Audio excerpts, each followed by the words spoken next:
What's happening, y'all? Welcome inside the Fantasy Stock Exchange. Danny and Bush coming at you with a Dynasty Superflex startup mock draft. Again, if you guys want to be a part of something like this, our Discord link down in the description right now is now open. It used to be closed off to Patreon members. We're going to have a Patreon announcement next week. Of course, we've been working on our Dynasty rankings all week pretty much now, and we're going to be releasing our, all new Patreon next week. But that's besides the point. Dynasty Superflex startup mock draft. If you guys want to be in this, like I said, you can join the Discord and be a part of it.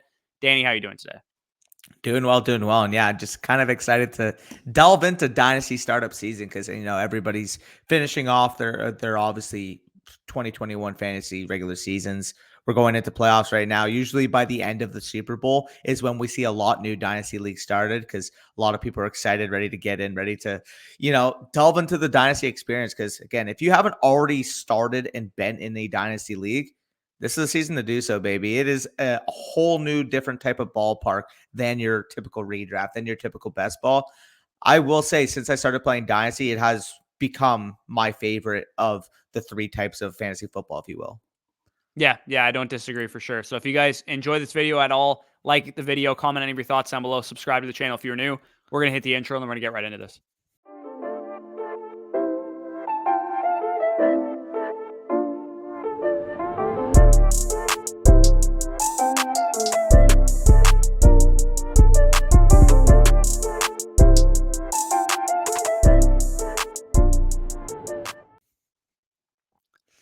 All right, Danny, randomize the order. Let's see where everybody's picking. For those watching at home, we are doing a 12-team Dynasty draft, super flex with no tight end premium. So keep that in mind when you see these picks. Going to randomize this order, and we do see super teams only get the first pick. So there we go. Gonna mute that. I'm gonna mute it. It looks like I'm the because it's gonna make that sound. It looks like I'm the final pick of the first round, so I'm gonna have a nice little turn pick there. You got the 4th overall pick. See where super teams only goes with his first overall one. I was going to say 4th pick is one of my favorite picks because, again, I do view the top 3 quarterbacks as basically being in that one tier, and then Jonathan Taylor being in his own tier at the running back position. So I'd be fine with any of those 4 to start the draft, as we do see Josh Allen go off the board first overall. And what are your thoughts on Allen kind of overtaking Mahomes in terms of ADP? Yeah, the one thing I will say about Allen is that it seems like his supporting cast is a little bit more solidified going forward for the future. But I mean, it's hard to argue Mahomes versus Allen. They're both really elite quarterbacks, give you a great passing ceiling. The only thing that you could really say in favor of Allen is his rushing is a lot, more productive than what Mahomes can give you. But I would say Mahomes has probably a safer passing floor year over year. Yep. No, I do agree. It is honestly a conversation. I do think you could even lump Justin Herbert into that range because of the age, because obviously he was already a top, 4 quarterback this year. And the Chargers have looked like a foundation in terms of their organization that could really benefit Justin Herbert in the long haul. We saw going into this past year, they needed offensive line. What did they do? Sign the best center on the market and drafted a Pro Bowl level tackle. So I'm very confident with what I've seen with Justin Herbert. Obviously, not even 23 years old yet. So I would agree that Mahomes and Allen would be the top 2, but I wouldn't be opposed to putting Herbert in that tier with them now. Yeah, for sure. I think when you talk about foundational quarterbacks, it's pretty hard to get any better than Justin Herbert. And again, sneak peek at our foundational rankings, which will be in our Patreon starting next week or so. We're going to put out a video announcing that. Justin Herbert is both of our foundational quarterback one. So a quarterback under the age of 25 that is, going to be, a piece for your dynasty team going forward, because obviously Allen and Mahomes are both over the age of 25. So pretty bog standard draft so far. A lot of, elite quarterbacks going off the board. Jonathan Taylor, Justin Jefferson, Jamar Chase. Christian McCaffrey makes his way off the board. That is really the only, veteran picked. I was actually eyeing DeAndre Swift, so that kind of pisses me off. Yeah. But looking at the quarterback position, I do kind of view a tier break after Kyler Murray, so I'm probably not going to go with a guy like Dak Prescott here. Najee Harris and Javonte Williams are tier breaks for me at the running back position. Wide receiver-wise, A.J. Brown looks like a tier break for me here. Or at the top of his own tier. I'm actually going to go with the 2 rookie running backs, I think. I'm going to just see how this plays out, go with Javonte Williams and Najee Harris. I have a solidified running back core to, kind of compete with my team going forward. And I think with this strategy that I've kind of employed, I've set myself up to be able to compete in the next 2 to 3 years, even though my running backs are young, because typically we see running backs peak around the second to fifth year in the NFL. So I think I can, afford to take a bit more, maybe older wide receivers, older quarterbacks later in the draft. Yeah, no, me personally, as you guys would assume, I would have gone with Prescott on that turn because I do think after him, although I really like Trey Lance, I wouldn't put him on that level just yet. And then Jalen Hurts, other guys, I do think that Prescott would have been a little tier break there. But either way, like you can't go wrong going with Williams and Harris, two locked and loaded top 5 dynasty running backs, and put you really in an interesting window because you still have the flexibility now if you want to build to win now. At least you got really stud running backs, but you could always say, yeah, I want this team to compete in 2023 if the board falls that way in 312, and you still have 2 younger assets with Williams and Harris. So I do like what you did there, kind of still giving yourself flexibility to be able to pivot to either a win now or a 2023 type of team, depending on what falls to you at that 312-4-1 turn. Right. And I think the biggest point of emphasis and strategy point that we can hammer home in a startup mock draft is to maintain flexibility whenever possible. So it might be, it might benefit your team a little bit more to take an Austin Eckler, but if you have a running back in a similar tier that's a bit younger, then you usually go in that direction. Yeah, and I'm going to shock the world here. I'm going to go with Trey Lance. As I kind of mentioned, Trey Lance is just on that surface of being in that top 7 for me. He's currently my dynasty quarterback 8. And from this viewpoint, I got Justin Herbert, who's just under 23. I believe he's 22, like on the older side of 22. Obviously, getting Trey Lance here, I think he's going to be the starter next year and on in San Francisco. And we saw the elite capabilities of him when he's been on the field. So starting my draft off with 2 franchise building blocks, which is what I view Herbert and Lance, I'm really, really happy with that start. Yeah, I don't disagree. It is going to be probably a very popular strategy this year in startups to go double quarterback wherever you're picking in the draft. If you get an elite guy at the top and you want to go with, a bit of a younger upside swing like Lance or Lawrence or whoever in the back end of the second round, I think a lot of people are probably going to employ that strategy given the question marks that you have at running back pretty quickly after, the guys that are already off the board. It starts to fall off pretty immediately. Like we love Cam Akers, we love J.K. Dobbins, but they're coming off of major injuries. It definitely makes sense to go maybe a little bit more in the safer direction with a wide receiver or quarterback. Yeah, and I'm really happy with the spot I'm at right here because I still got a few names that I'm looking at Metcalf, Samuel, and Higgins in particular, that if any of them fell to me at that wide receiver position, I'd be perfectly fine with. In terms of running backs, again, I'm already saying that I'm not going to be a 2022 contender. So if I were to take a running back, it would more so be, like a Cam Akers, Antonio Gibson, as opposed to some of these win now type of pieces. So I just kind of got to see how the board falls to me here within these next couple picks. Yep, don't disagree there. We see Super Team go with 2 straight wide receivers there. The wide receivers are probably going to rip off the board now. Yep. Now that the quarterback position has dried up quite a bit, and Kyle Pitts is obviously off the board as well. Yeah, no, definitely. And I'm going to have a really tough choice between Deebo Samuel and T. Higgins for me, but I'll just have to make that when I'm on the clock. So Deebo Samuel, the pros of that, obviously, he's probably going to have more high-end production this year, and he gives me the stack with Lance. You're looking at Higgins, you're still getting the solidified wide receiver 1 that's 22 years old. So where do I want to go here? It's definitely between those 2 for me. I'm going to go with Higgins. That was a really tough call, especially with having Lance. You could always propose a stack there, but when you're talking about T. Higgins, listen, I do think that as high as I am on Lamb, you have to pretty much consider the fact that there you have pretty identical outlooks going into their third year. So getting Higgins in the 3rd round, I think, is a really good value. Yep, for sure. And Andrews was a guy that I was curious when he would come off the board again. Most people are probably going to assume that Andrews and Pitts are semi-close in age. It actually is a pretty big difference in terms of age between those 2 guys. Nearly 5 years of age separates Kyle Pitts and Mark Andrews. Andrews being about 26 and a half years old. Kyle Pitts about 21 and a half years old. So it is a pretty big difference in age there. Obviously, you're going to get a little bit more high-end production out of Mark Andrews. It looks like Icily, his team has set itself up to be a contender right away with Eckler and Jefferson and Andrews all kind of in their primes. For sure. And assuming with his build, he's most likely going to get, your Russell Wilsons, your Matt Staffords, an older veteran type of quarterback to really blend and pull this team together. So overall, again, that is a clear contender year 1 if he can figure out that quarterback position. But overall, I mean, there's not much that jumps off the board here. The only pick I would say that really, really caught my eye was Adams at the 2-2, simply because he's a 29-year-old wide receiver, and we don't know the status of Aaron Rodgers going on next year. Like me personally, I probably would again AJ Brown, CD Lamb, Waddle, Metcalf personally would have been the receiver if I were to take one there. But I mean, aside from that, there's not much here that I see that completely jumps off the board. Yeah, and I'm a little annoyed actually that J.K. Dobbins fell to me, because had I known he was going to fall to me, I probably would have went with a quarterback or a wide receiver with my second pick in the second round there. So I'm looking around at the board. DJ You're going Moore is Watson. currently my highest rated wide receiver, followed closely behind Deontay Johnson.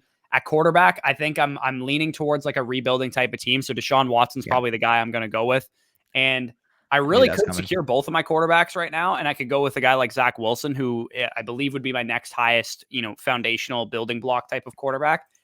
At running back, again, there's not a whole lot of guys that I'm really excited about in terms of rebuilding assets and stuff. So I think I'm actually just going to take a young receiver here in DJ Moore, who I believe in long term. So I'm going to go with those two guys there and hope that I Get can still off. get a solid quarterback in the fifth round. All right, perfect. Yeah, so you cut off for a second for me. We're good now, though. Yeah, I absolutely love that DJ Moore pick. I do think that he is going to be one of the more undervalued wide receivers because he hasn't had that screaming wide receiver one season yet. But again, Carolina's been in the market for basically every single quarterback there is, and we saw when Sam Darnold was playing above average this year, DJ Moore was a legitimate top 5 wide receiver. So I fully agree. That's a really good pick. Godwin and also a very good pick there at the 4-2. And then we do see Leo get his second quarterback with Russell Wilson. So again, not much other than the fact that I didn't even realize Dalvin Cook fall into the 4th round. I do think that's a more appropriate value. Now, a lot of people that have been doing dynasty drafts in these past couple of years are going to be like, Dalvin Cook should not be escaping the second round. Derrick Henry should not be escaping the second round. But from a pure asset standpoint, this is where you got to take your win now backs. Like you're not going to, you shouldn't be able to force them in the second round just because of their immediate value. Because at the end of the day here, by the end of your year one of the startup, their value is going to drop off significantly. So we do see these win now type of backs, and then J.K. Dobbins kind of find their way in that range. I do agree with that order. Yeah, and see, the hard thing for me too is taking Dalvin Cook over a guy like J.K. Dobbins. Would you be able to immediately after the startup draft trade Dalvin Cook away for J.K. No, Dobbins? Is the way you I wouldn't. look at it, which I don't think you would be able to. And again, it kind of works for certain teams. Like Bryson took Derrick Henry. He's got Tyreek Hill, Debo Samuel, Kyler Murray. Kind of a win now based team, which makes a lot of sense for him. But if I was Nucher, who's got Chase, Pitts, Fields, all three guys who were in their rookie seasons this year, all three guys are under 23 years old. I probably would have went with J.K. Dobbins in his position instead of a guy like Dalvin Cook. Yeah, no, I fully agree with that. Speaking about my pick, I am stoked that Deontay Johnson fell. I have no clue how Deontay Johnson fell to the 4-9, but we're still talking about an under 26-year-old wide receiver who is coming off a wide receiver one season and is poised for a quarterback upgrade. Like he should not be going this far down the board. Yeah, no, I don't disagree. I think Deontay was, in consideration for me with Yeah. the DJ Moore pick at the 4-1. So the fact that a number of Godwin and Ridley, and then obviously a lot of running backs went off the board before Johnson, I think he deserves to go in the late third, early fourth round range. For sure. And yeah, looking at the board here, I am committed to the youngish build, meaning I'm not touching a running back until at least round 10 for the most part. Because the value here, like, am I comparing an Ezekiel Elliott, Aaron Jones, David Montgomery to one of these upside wide receivers? I would just take the wide receiver. And I know for a fact, looking at the board, you know which wide receiver I want to fall. Yeah, I'm sure you're looking at Elijah Moore right now, because I'm looking at Elijah Moore, hoping that he's going to fall to me. Devontae Yeah, Smith, we see go off the board. Yeah, Elijah Moore for both of us is a top 15 dynasty wide receiver. And then when we talk about foundational wide receivers, guys that are under the age of 25, he's in my top 10. So yeah, this is the dude that I saw what I needed to see this year. I think Wilson, the whole offense is going to take steps forward, leaps and bounds next year. And Elijah Moore showed that he could produce with Flacco, with Mike White, with Zach Wilson. It didn't matter who was his quarterback because he's simply that good. So Danny doesn't even get a chance to draft him. He goes off the board in the early fifth round. man. I'm expecting that's probably about the range he's going to go in most drafts, is the mid to late fourth, early fifth round. So I think that's probably appropriate value for him based on the other wide receivers off the board here. Yeah, and I'm not too mad because I still see 2 wide receivers on my list here that I'd be perfectly fine with taking here, depending on who Zeke goes. But I'm sure you can guess which one's the top of my board now in terms of my younger wide receivers here. I'm looking. It's probably Ayuk if I had to guess. But for you, I don't know. Nailed it. Yeah. Yeah, Yeah. it was Like Ayuk. Yeah. getting So Ayuk as my wide receiver 3, building him, having that stack with Lance, not worrying about my running backs year 1. Uh, this is what you do. Honestly, if you build the youngest team, unless you get a screaming value at running back, I'm not taking a running back. yeah, no, I don't disagree. I think that's usually a good strategy to take with when you're building a rebuilding team and you want to provide yourself as much flexibility as possible. You don't want to pigeonhole yourself into taking running backs early unless it's a value that you kind of identify. Because, like looking back on the board, for me, when Isley took Eckler, I can't pass on AJ Brown there. Like I think that's a screaming value. So, in certain positions, you want to know what your tier breaks are, and which wide receivers, which quarterbacks, which tight ends, whatever the case is, are so far leaps and bounds from a safety perspective, an asset value accumulation perspective ahead of some of the guys that you're passing on, because I personally can't, let a guy like AJ Brown fall to the 2.8. I almost took him at, 112 is where I Yeah, think he belongs to go. I fully agree with you there. Like, for example, Eckler's going to be really good this year, but there's no way I'm taking a near 27-year-old running back with 1 year of top 5 production over AJ Brown, who's 24 years old, who has shown his talent, who's the number 1 wide receiver for Ryan Tannehill. Like AJ Brown's going to be a top 5 to 8 wide receiver for the rest of his career for the most part. Yep, for sure. So let's see where Nucher goes with his Yeah, next pick here. He's built kind of like, obviously he went with some flexibility picks early on. Maybe he might shift towards more of like a win now type of build, because even though he Dalvin does Cook. have young pieces there, he did, um, build himself a way that Chase, Pitts, and Fields might all be in their primes as early as next year if they all Yep. hit. So the fact that he went with ETN there, again, ETN is going to be really interesting going into this offseason, because we have James Robinson who tore his Achilles near the end of the season. Obviously, Cam Akers is giving a lot of James Robinson fantasy managers some hope. Thank God Mike didn't take the guy that I was going to take. I'm sure you know Zach who I'm going to Wilson. take is Yeah. Zach Wilson. I was willing to roll the dice that he would fall to me at 512. Glad I did, because I considered him at 4-1. I think that's where I value him. I know I'm a little bit higher on Zach Wilson than most people, but Well, I'm really stoked that I got him there. honestly, if I didn't already have Lance and could have completed that stack with Ayuk, I would have taken him at the 5-4. So getting him there at the 5-12 is a screaming value. Yep. I'm not really like in love with the board right now, so I'm gonna go with Michael Pittman. I've seen That's not enough, bad. target volume out of Michael Pittman that I think he can, at least hold his value at the very least. I'm not sure how much higher he's going to get up in terms of dynasty rankings, dynasty startups this time next year. But at the very least, this is a guy that commanded like a 25% target share this season.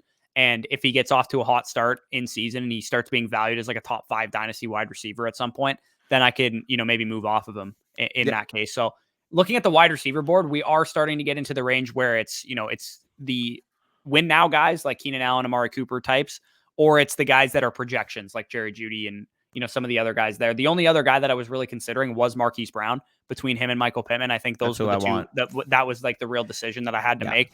Chase Claypool, some consideration there too, and maybe Amon-Ra St. Brown as well. But I'm happy with the Pittman pick. I've seen enough, alpha target getting potential that I think that was a solid pick at 6-1.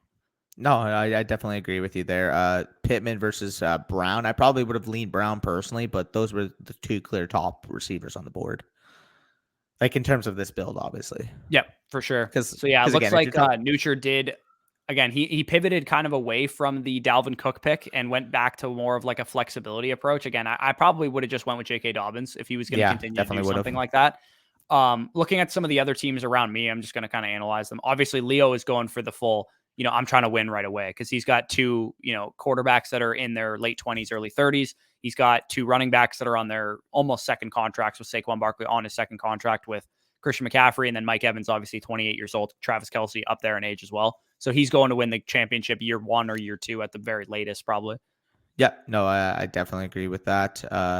We do see here the pivot between the strategies, because you see me and you, for example, are pretty much like locked and loaded 2023 type of teams, whereas we do see obviously teams that want to win now. And damn, Clyde was one of the only running backs I was actually considering taking, because he's still 22 years old. You're still attached to that offense, first round capital, a couple years left on that rookie contract. If Clyde had fallen to me at 6'9", I definitely would have considered him. So obviously, and that was the other running back I was considering. So now I'm going to go full blown wide receiver. Marquise Brown's got to be the pick here. that sucks. Those are the two running backs I would actually be willing to take within the first 7 rounds, and they both went off the board right before my pick.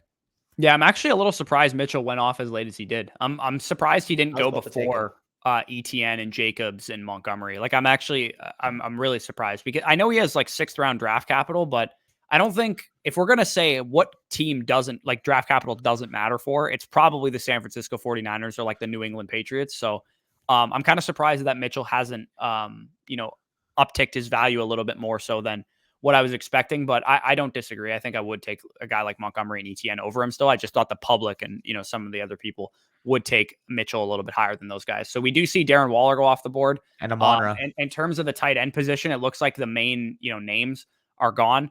We're looking towards more of the projections, more of the young guys now with Hawkinson, and then obviously a guy in his prime with Dallas Goedert. We still have Freiermuth, who obviously had a great rookie season. Dawson Knox, Dalton Schultz, big performers this year. Tom Brady goes off the board. I think that's a good pick for what super team's kind of developing. The only thing that I would say is that he's going to have to acquire some like win now type of running back. So maybe he goes with like a Leonard Fournette here or something like that, or Ezekiel Elliott or something. Yeah, no, definitely. Like it is pretty like weird considering the structure he's already built, and of course he goes with Hawkinson. That's the one tight end I wanted to, but yeah, that is unfortunate. I'm gonna have to pivot now, but yeah, he's got a younger team. It's just Brady kind of seems misaligned with it. Like personally, again, if you wanted to go with a more of a production quarterback, at least take one with a little bit more longevity, in my opinion. Like I would have gone with Tannehill, but.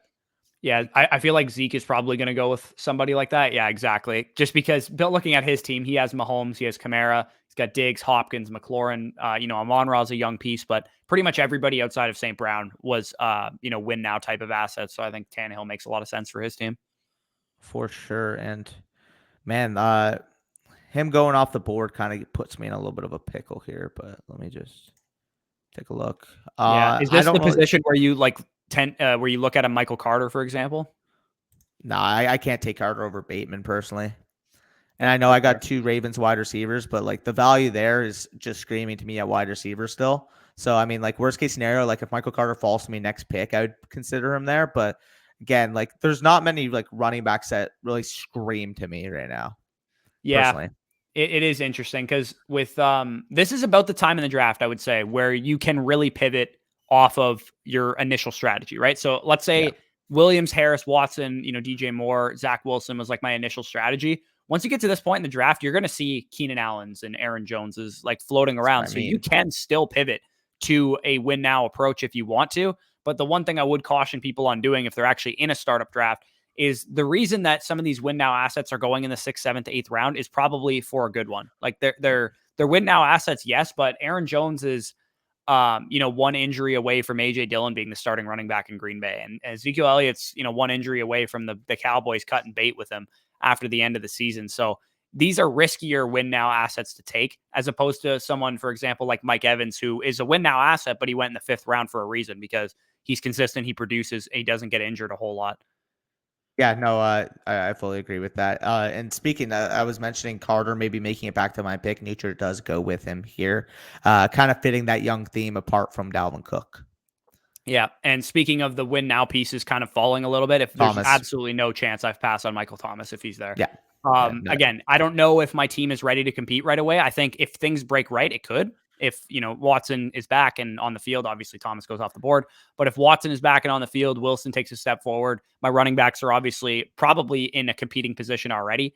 I could have, if things break right, a competing window. So I am definitely considering more players that are in their winning windows right now. But I think Pat Freiermuth to me is a little bit too big of a value to pass up at 7-12. Yeah. To me, he was the last of the like foundational tight ends that I really feel comfortable building around. I like Noah Fant. I like Dallas Goedert, but I believe way more in what I saw from Pat Freiermuth this year in his rookie season. It's really hard to do what he did as a rookie tight end.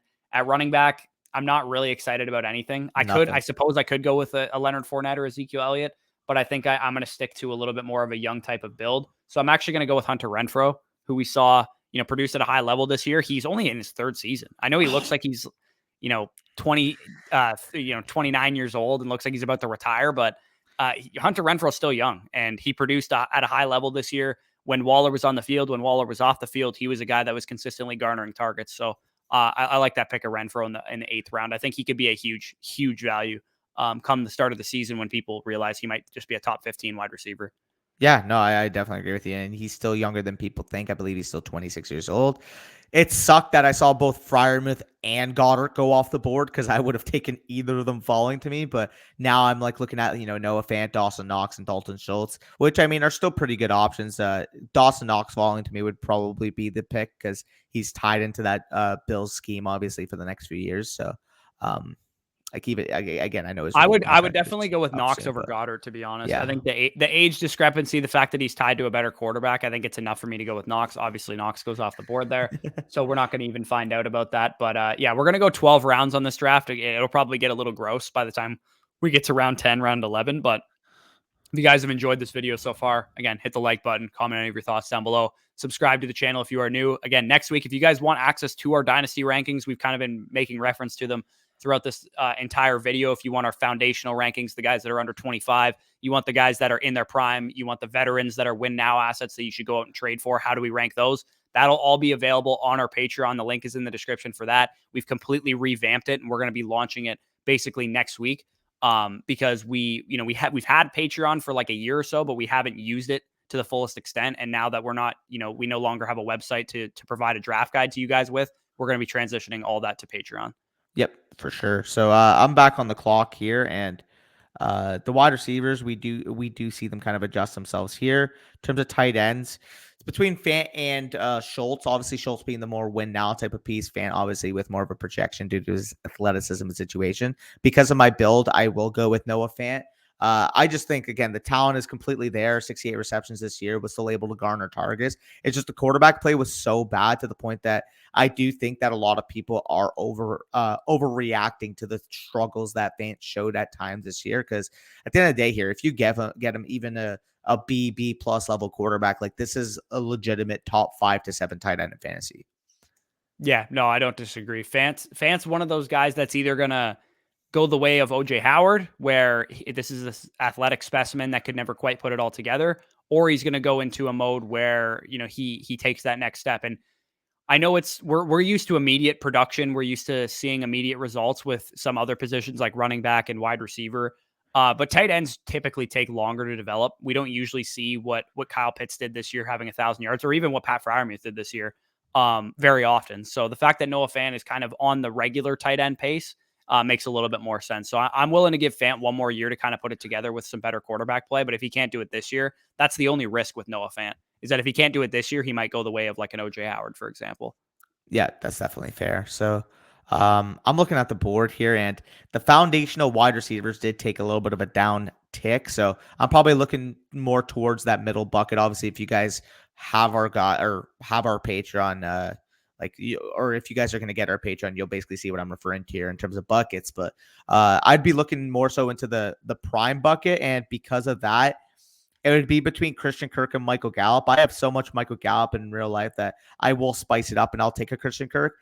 Again, I do think that Christian Kirk kind of gets an overall negative connotation to his name at times, because before this year, obviously he was, the diamond of the fantasy community. Everybody wants to see his breakout, but I do think that people kind of overlooked what he was able to do this year. I mean, he put up nearly 1,000 yards, 5 touchdowns, operating as the wide receiver 1 for the Cardinals for at least the downtick of the season, obviously with Hopkins missing time. And I think this could be a top 30 type of wide receiver on a year-to-year basis in fantasy if he's given the ample volume that we saw this year. So I'm fine with mixing it up, taking a chance on a guy that's still 25 years old. I don't think many people realize that because he's been in the league for 4 years, but the Kirk talent definitely got unlocked this year. I'm excited to see more from him. Yeah, I think the interesting player that just went off the board is Miles Sanders. He's a guy that's really, really hard to judge because in terms of age, I mean, within his own draft class, I know him and Jacobs and Montgomery, the main 3 running backs that came in that year. I think he's the youngest of those 3, if I'm not mistaken. And he's also been a victim of getting injured all the time, and some of the bad connotation that comes with that. But I mean, we talk about ticky-tacky injuries not being sticky and stuff. This is still a running back that's, under the age of 25 that could still produce at a high level this year. Let's say Jalen Hurts takes a big step forward. They have 3 first-round picks, etc. Maybe they dial back Miles Sanders to like a 55-60% opportunity share type of running back, and that allows him to stay on the field a little bit more. This could be a guy that finishes like a top 12 running back based on like efficiency and receiving volume. Yeah, no, I definitely could see that. So we're gonna see this wrap on right now. Obviously, Bryson going with the one quarterback hero quarterback strat here. Surely he goes with his quarterback two here because there's still a couple decent looking names available. We'll see where Bryson leads here. Yeah, I think at the quarterback position, it is kind of dried up to the point that you're taking big swings on some question marks. Like you could go with, a Daniel Jones who's still young, a Baker Mayfield who's still pretty young. Baker Mayfield's the guy to me. Baker Mayfield's probably the one that stands out to me as like the most job Yeah, security of these guys. But again, with Daniel Jones, like, I would say he has the highest ceiling of these guys, Daniel Jones, if he's able to turn things around. But we really don't know what his situation is going to be. He could go the way of Mitch Trubisky next year and be a backup somewhere, as opposed to Baker Mayfield, who I think has a little bit more of a market. If he were to hit the market, I think he's a better chance of hitting a starting quarterback job than the guy like Daniel Jones would. yeah. I mean, like with Baker Mayfield, a lot of people are kind of memeing him rather than contextually thinking, oh, maybe the injury did have a good amount of issue with the fact that his play between 2020 and 2021 was night and day. I'm still willing to take a chance on that type of guy, especially if he were to fall to me at the 10-9. Now that I think about it, I probably should have taken him at the 9-4, but I mean, hopefully he does fall. But knowing I'm actually going to take Damian Harris here. I know he doesn't totally go with my team, but he's not the oldest player in the world either. He's still under the age of 25. Yep. I think he's a guy that can still accrue some value. Maybe he hits free agency a year from now, still has like an RB2 type of season, and a guy that could definitely be good for a contender, or maybe if things break right for my team, just a guy that I can use in my flex spot to hopefully make a championship push. Again, looking at the board, I'm not overly excited about the wide receivers. Michael Gallup kind of stands out as a guy with some ceiling. Yep.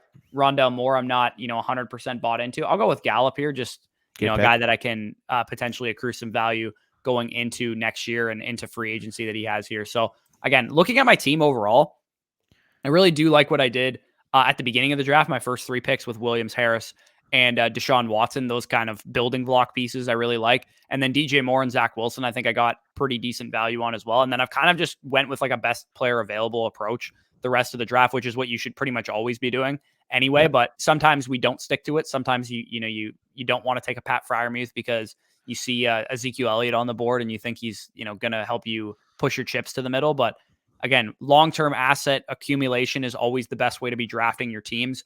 And again, if you maintain flexibility early, it allows you to go and pivot towards more of a win now approach if you want to. Rounds 4, 5, 6, 7. I would say your first 3 picks almost always should be guys that provide you some flexibility. Yep. No, I definitely agree. And you can kind of see mine with Herbert, Lance, and Higgins. Although they are younger, like foundational type of players, you could still build a bit win now theoretically if you wanted to around those guys. Because Higgins should be a top 12 wide receiver. And obviously if Lance starts, he should be a top 12 quarterback. And then we all know that if Herbert starts, he should be locked and loaded for the top 4 or 5. So I do agree that you kind of want to structurally build your team. Heck, even after the first 4 rounds, if I wanted to go to win now, I ended up getting Deontay Johnson. I could have went with, like a Josh Jacobs and then Elijah Mitchell didn't fall, but like, you know what I mean? I could have taken running backs, but I kind of figured that I wanted to build a younger team. And speaking on my pick real quick, because Baker Mayfield falling to me at the 10-9. That's a lot of recency bias. This is a guy that was going in that 3-4 area last year. I get it. He had a bad year this year, but realistically, let's give him the benefit of the doubt. If he's not back in Cleveland, he should have a fresh start, fresh look at another franchise. He's going to be a starting quarterback somewhere in the league. And if he is back in Cleveland, they got to realize that they got to put more weapons around him. Like Jarvis Landry should not be sufficing as a number 1 wide receiver. Obviously, Odell Beckham, him and Mayfield always kind of had that turmoil boiling for him. I just want to see him either back in Cleveland with an ample weapons group or with him in a different situation where maybe he gets more passing volume than, 25 attempts per game they were basically going with Cleveland. Right. And is he playing on his 5th-year option this coming year? I'm not too sure, but he's either going to be on a 5th-year option. 18, 19, yeah. 20. Sorry. They still have time 18, to accept 19, it, 20, 21. So yeah, he'll be playing on his 5th-year option in 2022. I think that's probably what Cleveland's going to do. It makes the most financial sense for them to get one more look at Baker Mayfield. He just had shoulder surgery. He's expected to be out for a couple months. So it obviously was severe enough to the point that he needed surgery and it's going to keep him out of it. So I think they're going to take one more look at him, get a Treylon Burks in the draft, get somebody that can suffice as a number one wide receiver for him. Maybe they go inquire about a guy like Calvin Ridley, for example. I think that would make a whole lot of sense, because if you're Cleveland, you want Baker Mayfield to work out as your franchise quarterback, because you spend a first overall pick on the guy. Yeah, no, definitely agree here. I'm back on the clock here at the running back position. There's only really one name that does intrigue me. Obviously, we can't take rookie picks. I'm going to take Ronald Jones. I do think that there's a good situation where he could sign somewhere as even a bridge type of running back, and he's still younger than 25. He's still shown talent and efficiency when he's been on the field. So getting him here in a rebuilding type of situation where if he does hit on value, if he does return on the upside that I do see with him, I could end up flipping him for multiple picks and getting younger replacements for him if I needed to. Yeah, for sure. I think Rojo makes a lot of sense at this point in the draft. There's not a whole lot of pieces at running back that make, you jump out in the air and say like, oh, this is a great pick here. So at least take the risk on a guy that could, turn into the next like Melvin Gordon type of guy in season, and you can potentially move him at that point.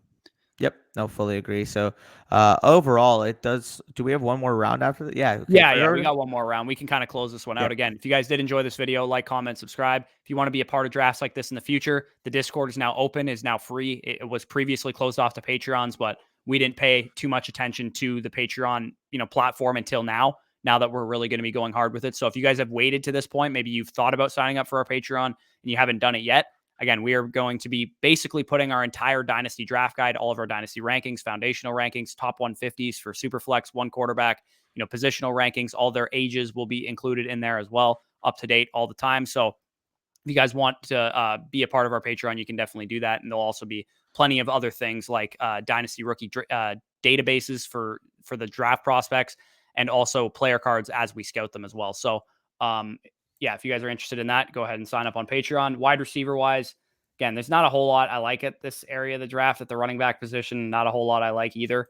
Honestly, I'm going to just go with Cole Kmet here. I think he's the best asset. Who I wanted. Still on the board. I'm just going to take a guy that I think can accumulate in value. I don't like any of the other positions at this point in the draft. And you know what? Screw it. I'll take Davis Mills too. Third quarterback, guy that could, again, if he secures the job in Houston next year, maybe Deshaun Watson gets traded. At that point in time, if Deshaun Watson is traded, it shouldn't, but it'll probably lead to a bit of a spike in value for Davis Mills. If they come out and say, hey, Davis Mills is our starter in 2022, at the very least, he's like a win now young quarterback, similar to what, a B version of Jalen Hurts, obviously, because he wasn't, he's not going to provide you anything with his legs, but a guy that's still young and could prove something to the front office in Houston. Yep. No, I fully agree with that. That's a good pick there. Looking at the board though, there's not really much left to say the least. And again, this is why in your startups, make sure you were frugal in trades. Make sure you're willing to trade down and get value whenever you can. Because once you get to this portion of the draft, it's easier to stomach when you have, 3 first-round picks or 5 second-round picks, or you have added capital to be able to manage your team. The one guy I will go here that is interesting, there's a couple guys here, but it's between Kenny Golladay and Jarvis. I'll go with Jarvis Landry in this one because I have Mayfield, but it would be between Landry and Golladay there for me. But overall, you guys are probably wondering at home, oh my God, the guy has one running back. He has no clue what he's doing, yada, yada, yada. Do not view team construction in Dynasty like you would in redraft. I don't care if I'm starting Kyle Juszczyk at fucking RB2 for a whole season. I did that in our freaking listener league this year. If I have a long-term outlook on this team and I know when I'm in a rebuilding situation, I don't need to focus on filling positions of need or filling the RB slot just to have it filled. I can keep stacking value and keep stacking depth at the wide receiver position. And then when I'm ready to make that contending push, then I add my rookie running backs on rookie contracts. Because ultimately here, you want to build your team off of long-term wide receivers and then have basically looking at the running back position in 4 or 5 year windows where you take your 21-year-old, you write him out for a few years. If he doesn't equate to a second contract, you move on. That's how I view the running back position in all reality. Yep, exactly. And it goes back to the point we talked about with Nucher's team where he took Dalvin Cook. We're like, I don't know if you want to do that because you're kind of pigeonholing yourself into competing the next 1 to 2 years. And Dalvin Cook, to me, is one of those assets that you ride out, right? You're not going to use him this year and try and sell him next year because he's probably going to hold more value to your team than he would in a trade, because most people are not going to want to trade for Dalvin Cook at this time next year, or maybe even in season. So in the we can go over our teams real quick. Again, I went Javonte Williams, Najee Harris, Deshaun Watson off the beginning, just so I could kind of maintain some flexibility. DJ Moore, Zach Wilson kind of fell to me where I was picking, and same with Michael Pittman Jr. as well. I went for a young approach. I don't always go for a young approach. Sometimes I'm willing to go with a little bit more of a win now mode. But again, it's about going into your draft and not having a set strategy, not going in and being like, I'm going to build a tanking team, a rebuilding team, whatever the case is. I'm going to just take the best player, no matter what kind of asset he is. Yeah, no, and I fully agree. And I also made a younger team. You guys can kind of see there. Got my 2 long-term foundational quarterbacks. Built out my wide receiver core. I didn't even look at the running back position unless an Elijah Mitchell or Clyde Edwards-Helaire fell at that 6th round pick. I wasn't going to take a running back in all reality. So you guys see I stuck true to my board. Did not take a running back until round 11, which is ultimately the only running back I have on this team. And like I said, I don't need running backs. I'm not competing in year 1. So why would I take a automatic depreciating asset? Because let's be honest here, unless you're taking a 21 or 22-year-old running back, every other running back is going to be a depreciating asset, because as they get older, they get less efficient, they get worse, and they get less useful for fantasy, and they get less useful from a trading perspective. So for me here, building out those wide receivers, getting my foundational tight end, getting 3 quarterbacks, or 2 that I'm really confident in, 1 that I'm fine with being as my quarterback 3, is ultimately going to be my strategy. And again, 2022 draft, I could always go with a haul, a spiller, whatever you name it, if the value fell. 2023, we know that running back class. 2024, you're looking at Travion Henderson. You're looking at a Donovan Edwards. There's still so many good, capable running backs that are going to be coming up every single year, to the point where if you're in my position, don't force a running back pick. Yep, don't disagree. So again, if you guys enjoyed this video, like, comment, subscribe. Check out the Discord if you want to join our Dynasty redraft, whatever you want to call it, community. There's plenty of guys talking fantasy football in there all day, every day. Again, check out the Patreon if you're interested. Peace out, guys. We'll talk to you soon.